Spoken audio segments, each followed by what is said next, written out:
En débloquant 560 millions d'euros, le Conseil général veut ouvrir au moins 4 nouvelles maisons de retraite d'ici 2016. Celle-ci d'Oris-Orangis vient tout juste d'être rénovée. L'organisme qui la gère cherche à mettre l'accent sur l'aide à domicile pour maintenir le plus longtemps possible les personnes âgées chez elles. Mais il reconnaît aussi la nécessité d'ouvrir des établissements médicalisés. Il faut favoriser l'aide à domicile, mais je pense que malheureusement, les aidants principaux vont vieillir aussi, vont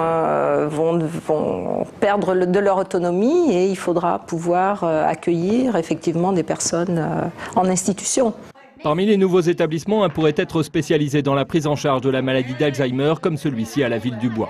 Ça peut rendre service à l'ensemble des malades et à l'ensemble des familles.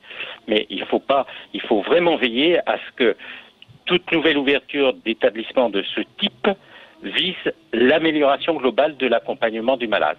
On a prévu la création de 600 nouvelles places, mais c'est étroitement lié à l'effort que fera l'État, puisque c'est l'État qui est responsable de la médicalisation de ces maisons de retraite. Et donc, alors qu'aujourd'hui, Madame Bachelot a lancé la grande consultation sur la dépendance, qu'on attendait depuis des années, pour nous, un des enjeux, c'est de savoir concrètement quels moyens l'État va mettre pour permettre aux départements d'autoriser la création de nouvelles places de maisons de retraite. Actuellement, 17% des Essonniens ont plus de 60 ans, mais on estime que d'ici 2030, ils représenteront plus de 26% de la population du département, d'où ces investissements dans l'hébergement.